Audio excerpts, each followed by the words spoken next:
রব্বুল আলামিন কুদরতের নজর দিয়ে একটা বার তাকায় দেখেন। আয় আল্লাহ, পবিত্র জুমার নামাজের পূর্ব মুহূর্তে আমি গুনাহগার আপনার দামি বান্দাদেরকে নিয়ে হাত তুলেছি। রব্বুল আলামিন এই মজলিসে কত ভাই হাত উঠাইছে, মা দুঃখিনী বাইচা নাই। এই মজলিসে কত ভাই হাত উঠাইছে, বাবা দুনিয়ায় বাইচা নাই। ও দয়ার আল্লাহ, মেহেরবানি করে আম্মা জান আব্বা জানের কবরটা জান্নাতের বাগান বানা দাও। রব্বুল আলামিন অনেক ভাই হাত উঠাইছে, মা অসুস্থ, বাবা অসুস্থ, মেহেরবানি করে অসুস্থ মা বাবারে সুস্থতার নিয়ামত দিয়া দেন। আল্লাহ, জীবনে কত অন্যায় অপরাধ করছি, গুনার দিকে তাকাইলে জাহান্নামের আগুন ছাড়া কিছুই দেখি না। আমাদের গুনার দিকে না তাকাইয়া আপনার রহমতের দিকে তাকাইয়া আমাদের সকলের গুনাহগুলো আপনি নেক দ্বারা বদলায়া দেন। রব্বুল আলামিন আপনি ছাড়া আমাদের আর কেউ নাই। আল্লাহ, আমরা ছাড়া আপনারে ডাকার মতো বান্দার পৃথিবীতে অভাব নাই। আমরা ছাড়া নামাজ পড়নেওয়ালা লোকের অভাব নাই। আমরা ছাড়া জিকির করনেওয়ালা লোকের অভাব নাই। আপনি ছাড়া তো আমাদের আর কেউ নাই। আল্লাহ, খালি হাতে ফিরা দিয়েন না, মেহেরবানি করে আমাদের সবাইরে কবুল করে নেন। আল্লাহ, জীবনে যতবার দোয়া করছি, হাত উঠাইছি, এমন কোন মোনাজাত নাই মা বাবার কথা বলি নাই। রব্বুল আলামিন আমার কত ভাই বাবা হারায়া বাবার জন্য দোয়া চাইল। আল্লাহ, আমার কত ভাই মায়ের জন্য দোয়া চাইল। মেহেরবানি করে মা বাবার কবরগুলা জান্নাতের বাগান বানায় দেন। আল্লাহ, যারা আত্মীয় স্বজন হারায় হাত উঠাইছে, দাদা দাদি নানা নানি শ্বশুর শাশুড়ি পিতৃকুল মাতৃকুল যারাই কবরে চলে গেছে, কবরগুলা জান্নাতের বাগান বানায় দেন। আল্লাহ, মরহুম প্রেসিডেন্ট জিয়াউর রহমানের ছেলে কোকো রহমানের জন্য দোয়া চাইছে। আল্লাহ, আরাফাত হোসেন কোকোর জন্য দোয়া চাইছে। মেহেরবানি করে কোকোর কবরটা জান্নাতের বাগান বানায় দেন। আল্লাহ, খাস করে কমিটির সভাপতি সেক্রেটারি আরো যারা হাত উঠাইছে, আল্লাহ, মুসল্লি ভাইরা যে যেই জায়গা থেকে আসছে, মেহেরবানি করে আমার মুসল্লি ভাইদেরকে আপনি কবুল করে নেন। আল্লাহ, খাস করে অনেক ভাই মার জন্য, বাবার জন্য, আল্লাহ, কোন ভাই ভগ্নিপতির জন্য, ছোট ভাইয়ের জন্য দোয়া চাইল। যে যেই নিয়েতে দোয়া চাইছে, আল্লাহ, আপনি তো আলিমুল গায়ব, বান্দার অন্তর্যামী। ও দয়ার আল্লাহ, মেহেরবানি করে আমার ভাইদের দিলের নেক মাকাসাদ আপনি পুরা করে দেন। আল্লাহ, জীবন একবার হলো হজ্জে বাইতুল্লাহ জিয়ারতে মাদিনা নসিব করে দেন। এখন আপনার সাহায্য কখন আসবে? আপনি সাহায্য করলে মুসলমান বিজয় লাভ করবে। আপনি যদি সাহায্য না করেন, তাহলে একজন জীবিত থাকবে না, এমনকি আপনার নাম দেওয়ার মতো লোক পৃথিবীতে খুঁজে পাওয়া যাবে না। অন্যান্য নবীদেরকে আল্লাহ হায়াত দিয়েছিলেন, অনেক লম্বা হায়াত, 1000 বছর, 800 বছর, 700 বছর, 500 বছর, কিন্তু এই উম্মতের হায়াতের সংখ্যা একেবারে কম। আপনারা সকলেই জানেন, আদমে সানি যাকে বলা হয়, হযরত নূহ আলাইহিস সালাতু ওয়াস সালাম, ওই নবী 950 বছর শুধু দাওয়াত দিয়েছে। কয়শো বছর? 950 বছর শুধু দাওয়াতের কাজ করছে। একদিন দুই দিন, 100-200 না, 950 বছর দাওয়াতের কাজ কইরা তিনি ইমানদার তৈরি করছেন মাত্র 80 থেকে 82 জন মহিলা পুরুষ মিলিয়ে। কিন্তু আমাদের নবীকে আল্লাহ হায়াত দিয়েছিলেন, হায়াতে জিন্দেগিতে মাত্র 63 বছর। 40 বছর তো নবুয়তের আগে। নবুয়ত পাওয়ার পরে 23 বছর নবীজি দাওয়াতের কাজ করছে। নবুয়ত পাওয়ার পরে 13 বছর মক্কায় দাওয়াত দিয়েছে, 10 বছর মদিনায় দাওয়াত দিয়েছে। এই 23 বছরের ভিতরে আল্লাহ নবী বিদায় হজের ভাষণ যেদিন দিয়েছিলেন, ওই আরাফার ময়দানে দাঁড়ায় নবী আমার বিদায় হজের ভাষণ দিয়েছিলেন। ওই বিদায় হজের ভাষণে উপস্থিত ছিল প্রায় 1.25 লক্ষ সাহাবা। সুবহানাল্লাহ, আগামী সময় বলবেন। আমার নবী মাত্র 23 বছর দাওয়াতের কাজ করলেন। মক্কার ভূখণ্ডে 13 বছর, আর মদিনার ভূখণ্ডে 10 এই 23 বছরের মেহনতের বদৌলতে নবী আমার বিদায় হজের ভাষণ যেদিন দিলেন, আমার নবী জীবনে হজ করছেন একবার। কয়বার? একবার। এই যে বিদায় হজ যেটা, এটাই নবী জীবনে হজ করছেন। তো নবী আমার বিদায় হজের ভাষণে যখন নবী আমার ভাষণ দিতেছিলেন, ওই জায়গায় উপস্থিত ছিল প্রায় 1.25 লক্ষ সাহাবায়ে কেরাম। নবী আমার 1.25 লক্ষ সাহাবায়ে কেরামের উপস্থিতিতে বিদায় হজের ভাষণ তিনি দিয়েছিলেন। মুহতারাম হাজিরিন, যে কথাটা বলতেছিলাম, এই উম্মতের হায়াত কম। নবীজি বলেন এই উম্মত হায়াত পাবে গড়ে 60 থেকে 70 বছর। কত বছর? 60 থেকে 70 বছর হলো এই উম্মতের গড় হায়াত। আমাদের নবীকে আল্লাহ হায়াত দিয়েছিলেন 63 বছর। এখন 70 বছরের অভাব যাদের হয়ে গেছে, আপনাদের বোনাস, আল্লাহ আপনাদেরকে বোনাস দিছে। এই বোনাসের সুযোগটা কাজে লাগাইতে হবে। স্বাভাবিকভাবে এই উম্মত হায়াত পাবে 60 থেকে 70 বছর, এটা হলো গড় হায়াত। এরপরে 70 বছর অভাব যাদের হয়ে যাবে, আপনি ধরে নেবেন যে আল্লাহ আপনাকে এখন বোনাস দিছে। এই বোনাসের সময়টা এমন ভাবে কাজে লাগাইতে হবে যে আল্লাহ পিছনে যতদিন হায়াত দিয়েছিলেন, যদি গুণত্রটি আমি করে থাকি, আমার সব গুনাহ পবিত্র করা, আমি পূর্ণ পবিত্র হয়ে এরপরে কবরে যাইতে চাই ইনশাআল্লাহ। ইনশাআল্লাহ। স্বাভাবিকভাবে উম্মত গড় 60 থেকে 70 বছর হায়াত পাবেন। নবী আমার অল্প সময় দাওয়াতের ব্যবধানে আল্লাহ পাক রব্বুল আলামিন এমন ভাবে মুসলমানদেরকে সাহায্য করছেন। শুধু তাই না, আলমে আরওয়াহ রূহের জগতে সমস্ত নবীদের রূহকে একত্রিত করে আল্লাহ একটি কনফারেন্স করেছিলেন। সেই জায়গার ভিতরে আল্লাহ পাক রব্বুল আলামিন বলেছিলেন, আমার বন্ধু মুহাম্মদকে যদি দুনিয়ায় পাঠানো হয়, অন্যান্য নবী যারা আছে ওই নবীর সমস্ত দ্বীনি কার্যক্রম সব রহিত হয়ে যাবে।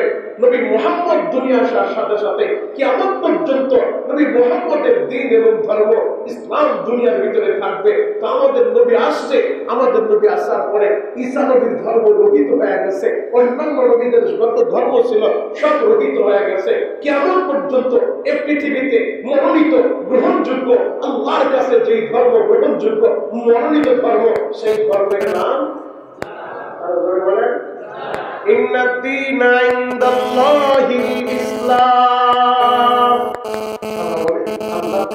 গ্রহণযোগ্য মনোনীত একটা মাত্র ধর্ম, যে ধর্মের নাম ইসলাম। ইসলাম ছাড়া অন্য কোন ধর্ম আল্লাহর কাছে গ্রহণযোগ্য এবং মনোনীত নয়। মুহতারাম হাজিরিন, তো ইসলাম কিয়ামত পর্যন্ত থাকবে এই ভূখণ্ডে।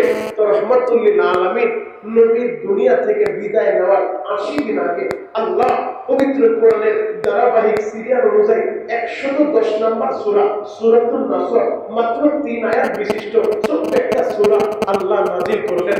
ছোট্ট ছোট্ট যে সূরাগুলো আছে, এগুলো আমাদের সকলের মুখস্থ হয়ে গেছে। কবে হয়েছে, কোন দিন হয়েছে, আপনার স্মরণ নাই। কারণ মসজিদে আসলে, মসজিদে আসার বদৌলতে, মসজিদে ঢোকার বদৌলতে ইমাম সাহেবরা ছোট্ট ছোট্ট সূরা যখন নামাজের ভিতরে তেলাওয়াত করে, শুনতে শুনতে মনের অজান্তেই এই সূরাগুলো মুখস্থ হয়ে যায়। কথা বলেন ঠিক কিনা? সূরাতুল ফাতিহা আমাদের তো সকলের মুখস্থ। যদি জিজ্ঞেস করি হাজী সাহেব আপনার কবে মুখস্থ হয়েছে, স্মরণ নাই যে কোন দিন মুখস্থ হয়ে গেছে। বাবার হাত ধরতে ধরতে, মার হাত ধরতে ধরতে মসজিদে বাবার হাত ধরে আসছি, কবে যে শুনতে শুনতে সূরাতুল ফাতিহা মুখস্থ হয়ে গেছে, নিজেরও স্মরণ নাই। কবে যে সূরা নাস, সূরা ফালাক, সূরাতুল ইখলাস, সূরাতুল নাসর, এই ছোট্ট ছোট্ট সূরাগুলো ওইভাবে পড়ে মুখস্থ করতে হয় না, নামাজে শুনতে শুনতে মুখস্থ হয়ে যায়। মুহতারাম হাজিরিন, ছোট্ট সূরার ভিতরে একটি ছোট্ট সূরা কমপ্লিট সর্বশেষ যে সূরাটা নাজিল করছেন আল্লাহ, সূরাতুন নাসর। এই সূরাতুন নাসর যখন নাজিল হয়ে যায়, নাজিলের পরে হযরত ওমর রাদিয়াল্লাহু তাআলা আনহু সম্পর্কে আসছে। হযরত ওমর রাদিয়াল্লাহু তাআলা আনহু প্রবীণ সাহাবীদেরকে নিয়ে মিটিং করতেন। ওই মিটিং এর ভিতরে ছোট্ট বালক আব্দুল্লাহ ইবনে আব্বাস, যাকে রাইসুল মুফাসসিরিন বলা হয়, রাইসুল মুফাসসিরিন আব্দুল্লাহ ইবনে আব্বাস, তাফসীর জগতের সম্রাট যে আব্দুল্লাহ ইবনে আব্বাস, বর্তমান জামানায় উলামায়ে কেরাম এই যে তাফসীর করে, এই তাফসীর রাইসুল মুফাসসিরিন আব্দুল্লাহ ইবনে আব্বাস ছিলেন তাফসীর জগতের সম্রাট যে আব্দুল্লাহ ইবনে আব্বাস এই পবিত্র কোরআনের তাফসীর লিখছেন। কখনো গাছের পাতায়, কখনো পাথরের ভিতরে। যারা তায়েফ গিয়েছেন আপনারা দেখেছেন, ওই তায়েফের ভিতরে আব্দুল্লাহ ইবনে আব্বাস নামে একটা গেট আছে। তায়েফের যে মসজিদ, মসজিদ আব্দুল্লাহ ইবনে আব্বাস, ওই আব্দুল্লাহ ইবনে আব্বাসের নামে তায়েফের মসজিদটা করছে। ওই মসজিদের পাশে আব্দুল্লাহ ইবনে আব্বাসের মাকবারা কবর রয়েছে। এবং পৃথিবীতে শুরু লগ্ন থেকে আব্দুল্লাহ ইবনে আব্বাস যে পবিত্র কোরআনের তাফসীরগুলো লিপিবদ্ধ করেছিলেন, ওই মাক্তাবার ভিতরে, কুতুবখানার ভিতরে সেই তাফসীরের স্মৃতিগুলো এখনো পর্যন্ত তাই অবশিষ্ট আছে। সুবহানাল্লাহ। আরো জোরে বলেন। সে আব্দুল্লাহ ইবনে আব্বাস সাইজে ছিলেন ছোট, এখন মুরব্বীরা যদি একটা মিটিং এ বসে, ওই মুরব্বীদের মিটিং এর ভিতরে ছোট্ট একটা বাচ্চা যদি বসে, স্বাভাবিকভাবে আমাদের দেখতে একটু খারাপ লাগবে, মুরব্বীদের একটু আনইজি ফিল মনে হবে যে আমরা মুরব্বীরা খোলামেলা কথা বলবো, এর ভিতরে বাচ্চাটা বসে আছে কেন, স্বাভাবিকভাবে একটু বিরক্ত বোধ করবে। তো হযরত ওমর রাদিয়াল্লাহু তাআলা আনহুর নিয়ম ছিল, ওমর রাদিয়াল্লাহু তাআলা আনহু মুরব্বীদের সাথে যতগুলো মিটিং এ বসতেন হযরত আব্দুল্লাহ ইবনে আব্বাস, ছোট্ট আব্দুল্লাহ ইবনে আব্বাসকে সাথে রাখতেন। তো এটা নিয়ে আবার অনেকে সমালোচনা করেছে, হযরত ওমর এই মুরব্বীদের বলতেছে বাচ্চারা কেন রাখে, এইটা বোঝানোর জন্য আব্দুল্লাহ ইবনে আব্বাস একদিন মুরব্বীদের মিটিং ডাইকা মুরব্বীদের কাছে প্রশ্ন করতেছেন, সূরাতুন নাসর যে আল্লাহ নাযিল করছে এই সম্পর্কে আপনি কি বলেন, আপনার বক্তব্য কি, আপনি কি বুঝলেন?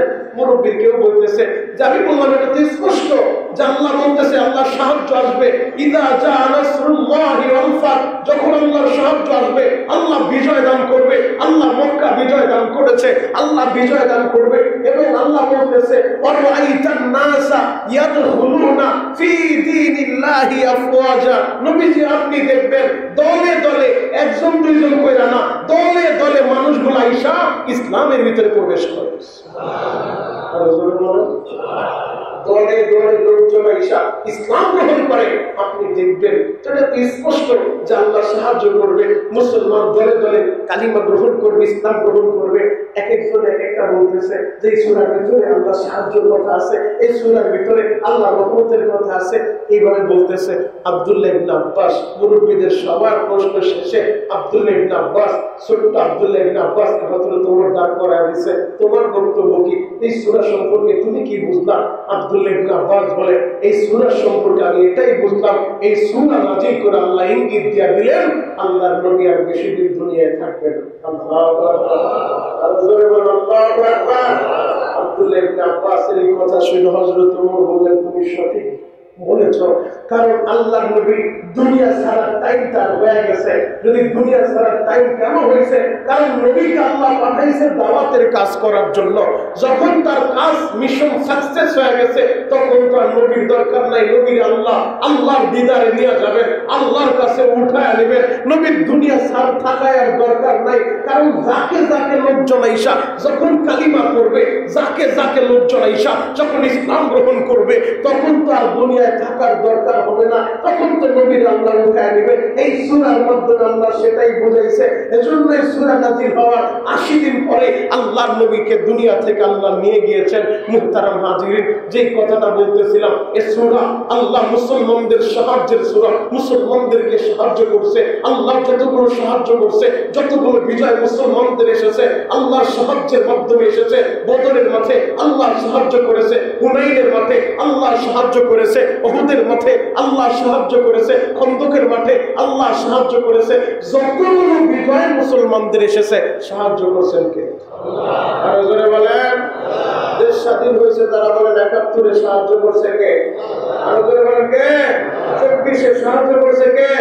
যতবার আল্লাহ মুসলমানদের বিজয় দিয়েছে আল্লাহ সাহায্য করছে, গাইবী সাহায্য, এমন সাহায্য বদরের ময়দানে এক সাহাবী দৌড়ে আসছে, ইয়া রাসূলুল্লাহ, ইয়া হাবিবাল্লাহ, নবী গো আমি যে যুদ্ধ করব আমার তো তরবারি নাই, যে তরবারিটা ছিল আমার তরবারিটা ভেঙে গেছে, নবীজি আমি এখন কিভাবে যুদ্ধ করবো, একটা তরবারি দেন। নবী আমার বলে তরবারি দিব কোথা থেকে?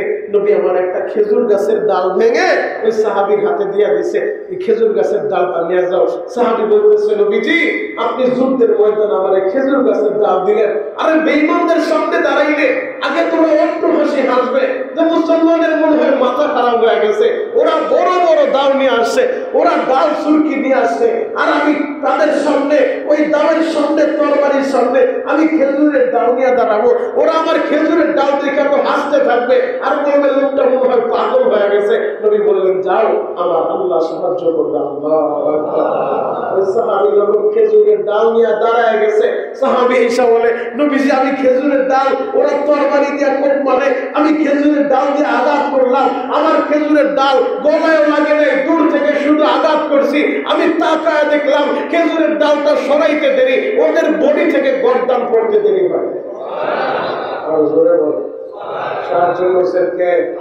আরো জোরে বলেন কে? আমার আল্লাহ সাহায্য করছে, এমন ভাবে সাহায্য করছে, ফেরেশতাদের মাধ্যমে সাহায্য করছে। এখনো পর্যন্ত বদরের ময়দানে সে আয়াত লিপিবদ্ধ আছে। আমার আল্লাহ বদরের ময়দানে ফেরেশতা নাজিল করে সাহায্য করছে। ওয়া ইস্তাস্তাগীসুনা রাব্বাকুম ফাস্তাজাবা লাকুম আন্নী মুমিদ্দুকুম বিআলফিন মিনাল মালাইকাতি মুরদিফিন। এই আয়াতটা এখনো বদরের ময়দানে লিপিবদ্ধ আছে। আমার আল্লাহ ফেরেশতা নাজিল কইরা বদরের মাঠে সাহায্য করছে। এখন প্রশ্ন আসতে পারে, হুজুর আল্লাহ যে ফেরেশতাদের মাধ্যমে সাহায্য করলো, তাহলে 14 জন শহীদ হইল কেন? 14 জনের জীবন গেল কেন? বদরের মাঠে তো 14 জন সাহাবী নিজেরা জীবনটা দিয়েছেন, শাহাদাতের অভিষেকটা পান করছে। আপনাদের প্রশ্ন জাগতে পারে, হয়তো এতদিন মাথার ভিতরে এটা ঢুকে নাই। আমি আপনাদের কাছে বইলা যাই, আমার আল্লাহ যে 14 জন সাহাবীদেরকে বদরের ময়দানে তাদের রক্ত দেওয়া লাগলো, আমার আল্লাহ হয়তো এটাই বুঝাইতে চাইছেন, আল্লাহ ফেরেশতাদের মাধ্যমে মুসলমানদেরকে সাহায্য করছে। মুসলমান সংখ্যায় কম, বেঈমানগুলোর সংখ্যায় বেশি। আবার আল্লাহ যদি ফেরেশতা দিয়ে সাহায্য করে, তাহলে তো কোনো মুসলমান মারা যাওয়ার কথা না, কোনো মুসলমান শহীদ হওয়ার কথা না, কোনো মুসলমানের রক্ত ঝরার কথা না। 14 জন সাহাবী জীবন কেন গেল, রক্ত কেন গেল? হয়তো আল্লাহ এটাই বুঝাইতে চাইছে যে ইসলাম এই পৃথিবীর ভিতরে কায়েম করবে, দিন প্রতিষ্ঠা করবে। দিন প্রতিষ্ঠার জন্য ফেরেশতারা জীবন দিবে না, দিন প্রতিষ্ঠার জন্য জিনেরা জীবন দিবে না, দিন প্রতিষ্ঠার জন্য মানুষের রক্ত দিবে, মানুষের জীবন দিবে। এজন্য আল্লাহ হয়তো প্রমাণ করে দিলেন, আল্লাহ হয়তো বদরের ময়দানে 14 জন সাহাবীর জীবন নিয়ে প্রমাণ করে দিলেন, দিন প্রতিষ্ঠা করতে গেলে, ইসলাম প্রতিষ্ঠা করতে গেলে মুসলমান তোমাদের রক্ত দিতে হবে, মুসলমান তোমাদের জীবন দিতে হবে, মুসলমান তোমাদেরকে শাহাদাতের অভিষেক পান করতে হবে। হ্যাঁ, আল্লাহ সাহায্য করবে, তবে আল্লাহর উপরে ভরসা কইরা ঘরের ভিতরে বৈশা থাকলে বিজয় আসবে না। আল্লাহর উপরে ভরসা কইরা রণাঙ্গনে তুমি নাইমা যাও, আর সাহায্য করার মালিক কে? আরো জোরে বলেন কে?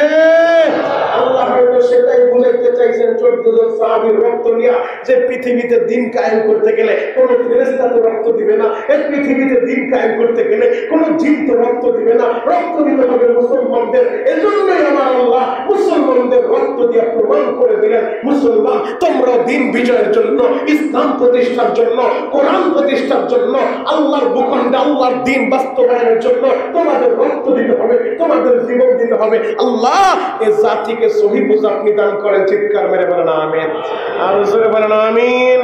তাহলে বদরের ময়দানে যে আল্লাহ সাহায্য করেছে, আল্লাহ আছে না নাই? আরো জোরে বলেন আছে না নাই? ওই আল্লাহ এখনো আছে, এখনো আল্লাহ সাহায্য করবে। যদি হিম্মত করে ময়দানে নাই বাজান, সাহায্য করার মালিক আমার আল্লাহ। আল্লাহ বদরে সাহায্য করলো, হুনাইনের ময়দানে সাহায্য করলো। যতগুলো বিজয় আল্লাহ মুসলমানদেরকে দিয়েছে, প্রতিটা বিজয় আল্লাহ সাহায্য করেছে। আল্লাহ সেই কথাটাই বলে, মক্কা বিজয় আল্লাহ দান করবে। যেদিন আমার নবী মক্কা ছেড়ে মদিনায় চলে গিয়েছিলেন হিজরত করে, আমার নবী আল্লাহ সান্ত্বনার বাণী শুনেছে, আপনি কষ্ট পাবেন না। এমন একটা সময় আসবে, পুরা মক্কার ভূখণ্ড, এই মক্কা নগরীতে আপনার এই বিজয়ী দেশ আমি আবার ফিরাইয়া দিব। আল্লাহু আকবার। আমার নবীকে আল্লাহ বিজয় দিয়েছেন, মক্কা বিজয়। ইদা জা নাসরুল্লাহি ওয়াল ফাত ওয়া রাআইতান নাসা ইয়াদখুলুনা ফি দীনিল্লাহি আফওয়াজা। আপনি দেখবেন নবীজি দলে দলে মানুষগুলো আইসা, এরা কালিমা পড়বে, ইসলাম গ্রহণ করবে। আমি আল্লাহ সাহায্য যখন করব, বিজয় হবে মুসলমানদের। তখন আপনি কি করবেন? আল্লাহ বলে ফাসাব্বি বিহামদি রাব্বিকা ওয়াস্তাগফির ইন্নাহু কানা তাওয়াবা। আপনার দুইটা কাজ করতে হবে। এক নাম্বার কাজ, ফাসাব্বি বিহামদি রাব্বিক, আপনি আপনার রবের জন্য তাসবিহ পড়তে থাকেন, রবের তাসবিহ তাহলিল পাঠ করতে থাকেন, ওয়াস্তাগফির এবং ইস্তিগফার করতে থাকেন। আমার নবী তো গুনাহ করেন নাই, এরপরে আল্লাহ ইস্তিগফারের কথা কেন বললেন? কারণ আল্লাহর প্রিয় বান্দা যারা, তারা নেক আমল করার পরে ইস্তিগফার করে। আল্লাহ বলে আপনি ইস্তিগফার করেন, তাসবিহ তাহলিল পাঠ করতে থাকেন। আল্লাহ পাক রব্বুল আলামিন ইন্নাহু কানা তাওয়াবা, আমার আল্লাহ তাওবা কবুলকারী। আপনি তাসবিহ তাহলিল করেন আর ইস্তিগফার করতে থাকেন, বিজয় আসবে। মুসলমানদেরকে এমন বিজয় আল্লাহ দিয়েছিলেন, সেই মক্কা থেকে আমার নবীকে বের করে দিয়েছিল, যেই মক্কায় আমার নবী থাকতে পারে নাই, যেই মক্কায় নবীর সাহাবীরা থাকতে পারে নাই, যেই মক্কায় সাহাবায়ে কেরাম তাদের বাড়িঘর সাইরা পালাইতে বাধ্য হয়েছে, যেই মক্কার ভূখণ্ড সাইরা সাহাবায়ে কেরামকে বের করে দিয়েছে, ওই মক্কার ভূখণ্ডে আমার আল্লাহ মুসলমানদেরকে বিজয়ী বেশে আবার মক্কা দান করছে। আল্লাহু আকবার। যেদিন মক্কা বিজয় হবে সাহাবী দাঁড়ায় বলতেছে আজকের দিন হলো প্রতিশোধ নেওয়ার দিন, তোমরা আমাদেরকে কে কি করছো সব মনে আছে, আজকে পাল্লা হিসাব নেওয়া হবে, আজকে হিসাবের দিন, আজকে বদলা নেওয়ার দিন। আমার নবী বলে সাহাবী না না না, আজকে বিজয়ের দিন না, আজকে হিসাব নেওয়ার দিন না, প্রতিশোধ নেওয়ার দিন না, বরঞ্চ আজকে হলো ক্ষমা করার দিন। আল্লাহু আকবার। আমার নবী সাধারণ ক্ষমা ঘোষণা করলেন। আমার নবী বললেন মক্কার ভূখণ্ডে যে যার বাড়িতে আছে, যে যার ঘরের ভিতরে থাকবে সে নিরাপদ, আমরা তাদের উপরে কোনো আক্রমণ করব না। কারণ মুসলমান কখনো পায়ে পাড়া দিয়ে আক্রমণ কাউকে করে না। যদি মুসলমানের উপর আক্রমণ করে মুসলমান তাদেরকে প্রতিহত করে। কথা বলা ঠিক কিনা?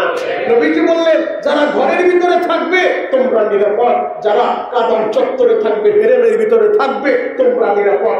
আর যারা ওই মক্কার ভূখণ্ডে আবু জাহেলের ইন্তেকালের পরে আবু সুফিয়ান বেঈমানদের নেতৃত্ব দিয়েছিল, মুসলমানদের বিরুদ্ধে যতগুলো যুদ্ধ হয়েছিল যুদ্ধের সেনাপতির দায়িত্ব পালন করত এই আবু সুফিয়ান। আবু সুফিয়ানও মক্কা বিজয়ের দিন হযরত ওমর যখন আবু সুফিয়ানদের দইরা নবীর কাছে নিয়ে গেছে, আবু সুফিয়ান কালিমা পড়ে মুসলমান হয়ে গেছে। এখন মক্কার বেঈমানদের লিডার আবু সুফিয়ান সে যখন কালিমা পড়ছে মুসলমান হয়ে গেছে, নবীজি বললেন আবু সুফিয়ানের বাড়িতে যারা থাকবে তারাও নিরাপদ, আমি তাদেরকেও কিছু বলবো না, আমি সাধারণ ক্ষমা ঘোষণা করে দিব। নবী আমার সাধারণ ক্ষমা যখন ঘোষণা করলেন মক্কা বিজয় হয়ে গেল। আমার আল্লাহ এই সূরার মাধ্যমে বুঝায় দিলেন মক্কা ভূখণ্ডে যে মক্কা থেকে আমার নবীকে বের করে দিয়েছিল, আমার আল্লাহ সেই মক্কায় বিজয়ী বেশে নবীকে ফিরিয়ে দিল, সেই মক্কায় নবী বিজয়ী বেশে চলে আসলো। অতএব যাদের উপরে আমরা জুলুম করা হয়েছিল ইতিপূর্বে আবার আল্লাহ বিজয়ী বেশে তাদেরকে সেই জায়গায় ফিরিয়ে দেয়। অতএব ধৈর্য হারা হওয়া যাবে না, ধৈর্য রাখতে হবে। আল্লাহর উপরে সাহায্য আসবে, আল্লাহর পক্ষ থেকে আল্লাহ মুসলমানদেরকে যুগে যুগে সাহায্য করেছে, ভবিষ্যতেও সাহায্য করবে। মুহতারাম হাজিরিন, বদরে যে আল্লাহ সাহায্য করছে, উহুদে যে আল্লাহ সাহায্য করছে, এই বাংলাদেশের মুসলমান যখন দেশ রক্ষার জন্য যুদ্ধে লিপ্ত হয়ে যায় এই মুসলমানদেরকে সাহায্য করার মালিককে দেশপ্রেম একটা ইমানের অঙ্গ। দেশের প্রেম দিনের ভিতরে রাখতে হবে, দেশপ্রেম, দেশকে ভালোবাসতে হবে, আমাদের এই দেশের জন্য দোয়া করতে হবে আল্লাহ যেন আমাদের এই দেশটাকে হিফাজত করে। সকলে বলেন আমিন। মুহতারাম হাজিরিন, আল্লাহ পাক রব্বুল আলামিন তার হাবিবকে বললেন দুইটা নিয়ামত দিয়েছি। একটা নিয়ামত হলো ইযা জা নাসরুল্লাহি ওয়াল ফাত, আপনার উপরে সাহায্য করেছি, রহমত দিয়েছি, আপনাকে বিজয় দান করেছি। এক নাম্বার নিয়ামত। দুই নাম্বার নিয়ামত হলো আপনার উপরে দলে দলে আপনি নবী দেখবেন যে লোকেরা কালিমা করতেছে, যাকে যাকে দলে দলে লোকজন আইসা, একজন দুইজন না, একটা সময় আপনি একজনের বাড়িতে দাওয়াত দিতে গেলে তারা আপনার উপর আক্রমণ করছে, কিন্তু আপনি নবী দেখবেন ওরাইতান নাসা ইয়াদখুলুনা ফি দীনিল্লাহি আফওয়াজা, আপনি দেখবেন দলে দলে লোকজন আইসা এরা কালিমা করবে, এরা ইসলাম গ্রহণ করবে। এই দুইটা নিয়ামত দিয়েছি, এখন দুইটা কাজ আপনার করতে হবে। এক নাম্বার কাজ ফাসাব্বিহ বিহামদি রাব্বিক, রবের তাসবিহ তাহমিদ পাঠ করেন, ওয়াস্তাগফির এবং ইস্তিগফার করতে থাকেন। মুহতারাম হাজিরিন, সূরাতুল কাউসার আল্লাহ নাযিল করছে। এই কাউসারের ভিতরে আল্লাহ বলছে ইন্না আতাইনাকাল কাউসার, নিশ্চয় আমি আল্লাহ আপনাকে কাউসার দান করছি। যে কাউসার এমন বড় নিয়ামত, যে কাউসার দান করছি, বিনিময়ে আপনার কাজ করতে হবে দুইটা। এক নাম্বার কাজ ফাসাল্লি লিরাব্বিক, রবের জন্য নামাজ পড়বেন, ওয়ানহার এবং কুরবানি করবেন। আল্লাহ নিয়ামত দিয়ে বলতেছে আমি নিয়ামত দিছি, এখন আপনার এই কাজ করতে হবে। সূরাতুন নাসরের মাধ্যমে আল্লাহ বলতেছেন আমি আপনার নিয়ামত দিয়েছি, সাহায্য করেছি, দলে দলে মুসলমান কালিমা করব, এগুলো আমার পক্ষ থেকে আপনার জন্য রহমত। অতএব আপনি এখন দুই কাজ করবেন, ফাসাব্বিহ বিহামদি রাব্বিক, রবের জন্য তাসবিহ তাহলিল করতে থাকেন, ইস্তিগফার করতে থাকেন। তাহলে আমাদের ইস্তিগফার করার দরকার আছে না?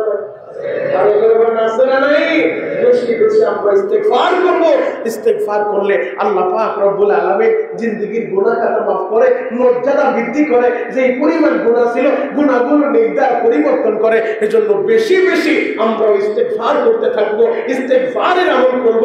সকাল সন্ধ্যা 100 বার ইস্তেগফার করেন, সকাল সন্ধ্যা 100 বার সুবহানাল্লাহ, 100 বার আলহামদুলিল্লাহ, 100 বার আল্লাহু আকবার, 100 বার দুরূদ শরীফ, 100 বার ইস্তেগফার। এই আমলগুলো করতে থাকেন, কন্টিনিউ আমলগুলো চালায় যান। ইনশাআল্লাহ সুম্মা ইনশাআল্লাহ আল্লাহ পাক রব্বুল আলামিন আমাদের গুনাহগুলো ধুয়ে মুছে পবিত্র করে যে যেই পরিমাণ গুনাহ অ্যাকাউন্টে ছিল ওই পরিমাণ নেক আমল দিয়া বদলায় দিবে।